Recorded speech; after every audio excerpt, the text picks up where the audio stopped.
Bupati Magetan, Dr. Andes Prawoto SH MSI, langsung menggelar rapat koordinasi setelah muncul kabar dari Malaysia bahwa 43 pelajar positif terinfeksi virus corona. Sepulang dari Pondok Pesantren Temboro, Kabupaten Magetan, Jawa Timur, Senin 20 April 2020, Pemkab Magetan akan melakukan rapid test kepada individu yang diduga melakukan kontak langsung dengan 43 pelajar Malaysia tersebut dan memberlakukan physical distancing pada daerah zona merah di wilayah Temboro. Sebagai informasi, pemerintah Kabupaten Magetan telah menyediakan fasilitas pemeriksaan bagi para santri yang akan pulang ke asal mereka. Pemeriksaan yang diberikan memanglah terbatas, yaitu pada pemeriksaan suhu tubuh dan riwayat kesehatan mereka, sesuai dengan ketersediaan alat yang ada pada gugus tugas COVID-19 dan Dinas Kesehatan Magetan. Tercatat terdapat 227 pelajar Malaysia yang masih menetap di Ponpes Temboro, Magetan, Jawa Timur. Bila yang bersangkutan nekat pulang ke Malaysia, santri harus dinyatakan negatif COVID-19 terlebih dahulu.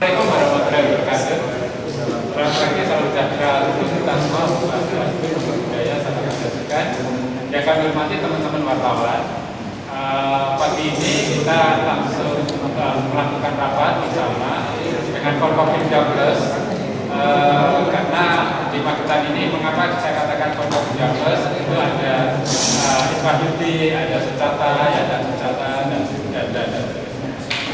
perlu kami sampaikan, tadi malam kami dapat informasi berita hal tersebut dari Ibu Gubernur dan Bapak Wagub.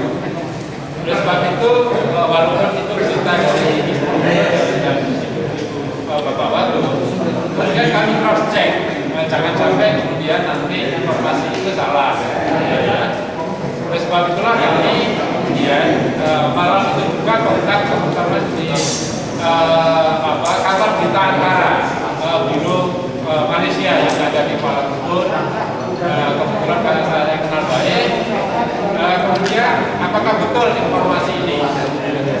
Oleh sebab itulah kemudian pagi tadi teman-teman dari Biro Antara di Malaysia kemudian memberi informasi bahwa betul santri yang ada di berasal dari Malaysia yang berada di Temboro itu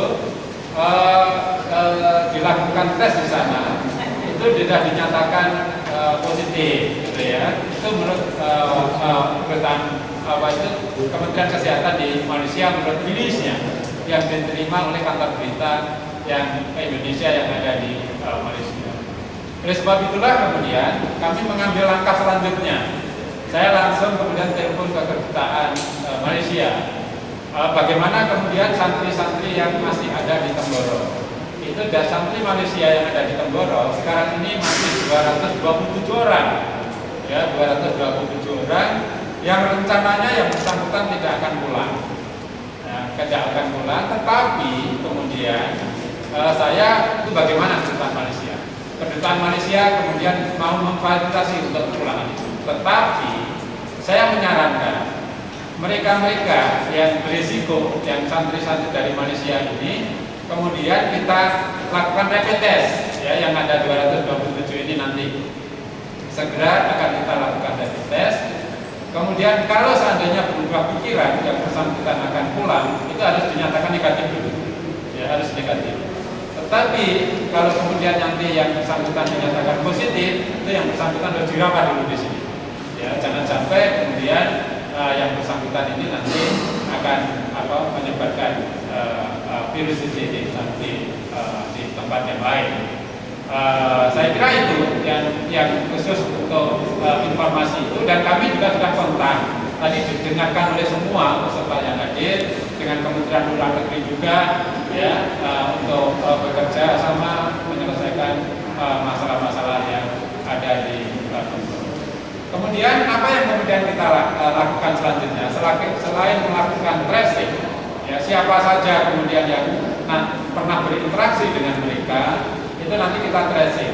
Seperti yang sudah dinyatakan positif, setelah kita tracing itu ada 26 orang yang pernah berinteraksi dengan yang positif dan sekarang dirawat di Rumah Sakit Sudono.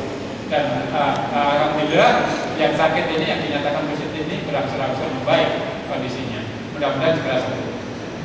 26 ini kita tracing dan kita rapid test, 26 ini negatif, ya, negatif. Yang yang dari satu yang sudah dinyatakan positif yang sekarang dirawat. Nah demikian juga bagi yang pernah berinteraksi dengan santri-santri ini nanti kita lakukan tracing, ya lakukan tracing dan kita tadi juga rapat dengan para pengasuh Pondok Pesantren Al-Fatah bekerja sama terbuka untuk melakukan rapid test dan kemudian nanti men-tracing siapa aja yang pernah berinteraksi. Termasuk nanti para ustadz yang mengajar yang pernah berinteraksi dengan mereka. Ini dilakukan tracing. Dan kemudian yang ketiga bahwa kita sudah tadi sepakat untuk Desa Tenggoro kita lakukan physical distancing. Ya, jadi di sana kita lakukan pembatasan di skala tidak hanya sekarang ini kan baru jalan ya. Ini kita lakukan di desa karena kita tahu semua bahwa Desa Tenggoro ini sebagian besar adalah wilayah pondok pesantren. Review sebentar Pak, pada saat dari 43 santri itu waktu kemarin itu pengetesan dari Dinas Kesehatan dalam bentuk apa Pak? Dalam bentuk standar belum melakukan rapid test. Jadi suhu tubuh, tensi dan seterusnya.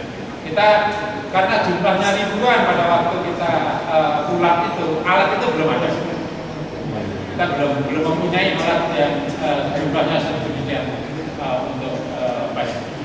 Mengenai kepulangan mereka menumpang dari pesawat yang sama dari migran Malaysia itu apakah lengkap? Kita sudah mendengar tentang itu. Ya, jadi begini, di Indonesia itu bisa dilakukan standar operasional. Begitu orang datang dari luar, tidak hanya dari luar negeri, dari luar desa saja dilakukan di setiap desa ada isolasi mandiri, ada karantina, ya, selalu. Saya yakin itu juga dilakukan. Selain yang dari Malaysia, apa juga akan dilakukan rapid test yang di sana? Ya, siapapun yang pernah berinteraksi nanti dilakukan rapid test.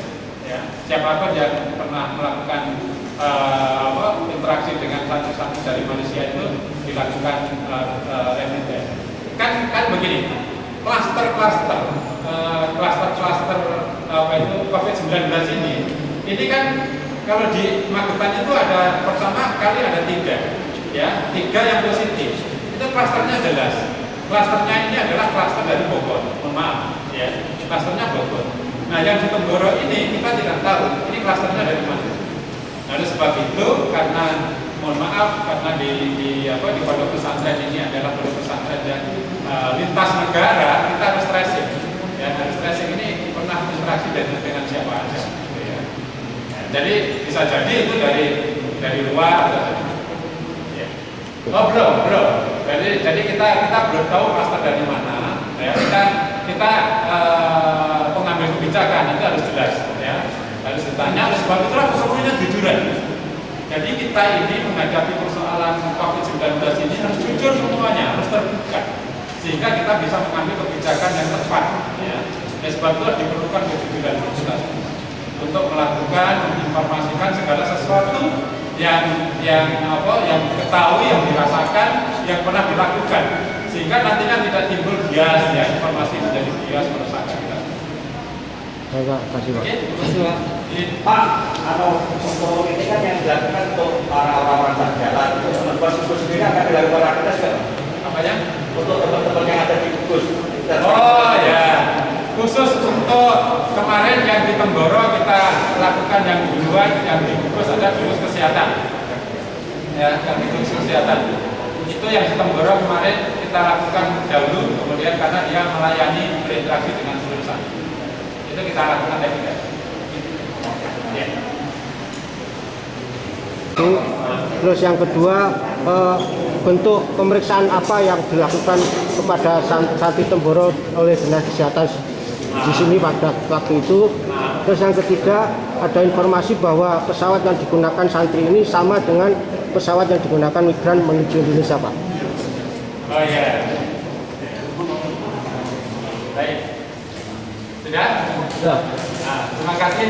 Assalamualaikum. Reza, Trans TV melaporkan.